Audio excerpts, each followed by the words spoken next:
Hi hello नमस्कार जय क्वीरा सगळ्यांना welcome to my YouTube channel Mr and Mrs Ghogale. आज आपण आंब्याचं लोणचं कसं बनवायचं हे बघणार आहोत। त्यासाठी आंब्याचे काप करून घेतलेत आणि त्याला 2 दिवस सुकवले हळद आणि मीठ लावून। त्यानंतर आपण एक घरगुती आंब्याचा मसाला बनवणार आहोत। तर त्यासाठी आपण ओवा, मेथी दाणे, बडीशॉप, जिरे, धने, कलोंजी आणि पिवळी राई घेतली आहे। त्याला आपल्याला एका सुक्या कढईमध्ये छान असं भाजून घ्यायचे। हे सर्व साहित्य भाजताना आपल्याला तेलाचा उपयोग करायचा नाहीये। सुक्या कढईमध्ये सर्व साहित्य छान असं भाजून घ्यायचे आणि सर्व साहित्य भाजून झाल्यानंतर 10 मिनिटं थंड होण्यासाठी ठेवून द्यायचे। हे बघा आपलं सर्व साहित्य थंड झाले। आता आपल्याला मिक्सरमध्ये ह्याची एक छान अशी पावडर करून घ्यायची आहे बारीक।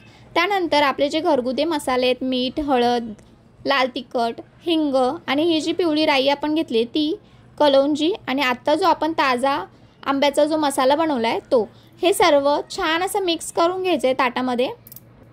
तोपर्यंत आपण एका कढईमध्ये तेल गरम करून घ्यायचे। नॉर्मल गरम करायचे, जास्त कडक गरम करायचं नाहीये आणि त्याला थंड होण्यासाठी ठेवून द्यायचे। आता आपला हा जो मसाला आहे तो एकदम छान असा मिक्स झालाय।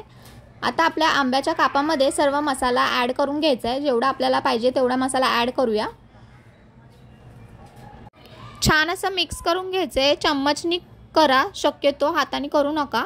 त्यानंतर इथे बघा आपला जो तेल आपण गरम केला होता तो आता थंड सुद्धा झालाय।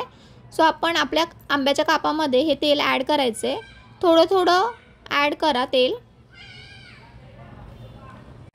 तुम्ही तुमच्या अंदाजेप्रमाणे जेवढं तुम्हाला तेल हवं आहे तेवढं तुम्ही तेल घ्या ह्याच्यामध्ये आणि छान असं मिक्स करून घ्यायचे।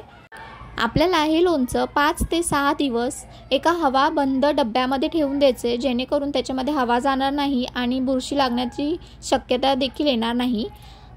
आणि डब्यामध्ये भरता वेळेस लोणच्याच्या वरतीच तेल असलं पाहिजे, तेव्हाच ते लोणचं एकदम छान मुरेल आणि खाण्यासाठी सुद्धा एकदम उत्तम लागेल। अशा प्रकारे आंब्याचं लोणचं तुम्ही सुद्धा एकदा घरी नक्की बनवा आणि आपल्या फॅमिली मेंबर्सला खाऊ घाला, त्यांना देखील खूप आवडेल। आणि अशाच नवनवीन रेसिपी पाहण्यासाठी माझ्या चॅनलला लाईक करा, शेअर करा, सबस्क्राईब करायला विसरू नका। भेटूयात नवीन व्हिडिओसोबत, तोपर्यंत थँक्यू।